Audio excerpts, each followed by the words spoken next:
उसके आ जाने से ज़िंदगी बहुत खूबसूरत हो गई थी। मुझे ऐसा लगता था कि खुदा मेहरबान हो गया है। पता नहीं मेरी किस नेकी का सिला था जो वो मुझे मिल गया था। आखिर मेरी दुआ कबूल हो गई और मुझे सच्ची मोहब्बत मिल गई। हम एक दूसरे को बहुत शिद्दत से चाहते थे। मैंने उसे दिल से अपनी बीवी मान लिया था। मगर पता नहीं क्या हुआ कि एक दिन सारा दिन गुजर गया लेकिन उसने मुझसे बात नहीं की। मुझे लगा कि कहीं मसरूफ़ हो गई, इसलिए मैंने उससे रब्ता नहीं किया। लेकिन इंतज़ार करते करते रात भी गुजर गई, उसका जवाब नहीं आया। कहीं से भी उसकी खबर नहीं आई। कुछ दिन गुजरे तो अचानक उसका मैसेज आया कि मुझे भूल जाओ, हम कभी एक नहीं हो सकते। मैं ये नंबर हमेशा हमेशा के लिए बंद कर रही हूँ और मुझसे रब्ता करने की कभी कोशिश ना करना। मैंने उसे बहुत बार कॉल की लेकिन उसका नंबर बंद आ रहा था। बहुत परेशान था मैं। रोज़ हज़ारों बार कॉल करता था, क्या पता शायद उसका नंबर ऑन हो जाए। मुझे ऐसा लगता था कि सब कुछ ख़त्म हो गया है।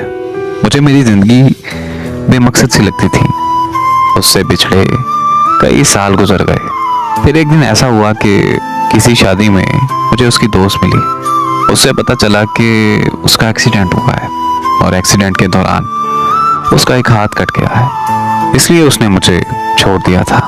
वो खुद को मेरे काबिल नहीं समझती थी। वो चाहती थी कि मैं उसके पीछे अपनी ज़िंदगी बर्बाद न करूं। जैसे ही मुझे सारी हकीकत पता चली, मेरी आंखें नम हो गईं। मैंने उसकी दोस्त का शुक्रिया अदा किया और अगले ही दिन अपनी फैमिली के साथ उसका रिश्ता मांगने चला गया। उसने मुझसे शादी करने से साफ साफ इनकार कर दिया, लेकिन मैंने भी उसे हाँ करवाने की कसम खा रखी थी।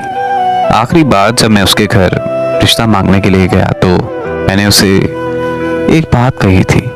ये बात तुम अपने जहन से निकाल देना कि मैंने तुम्हारे जिस्म से मोहब्बत नहीं की, मैंने तुम्हारी रूह से और तुम्हारे किरदार से मोहब्बत की है। शादी के बाद अगर यही हादसा मेरे साथ होया था तो क्या तुम मुझे छोड़ देती?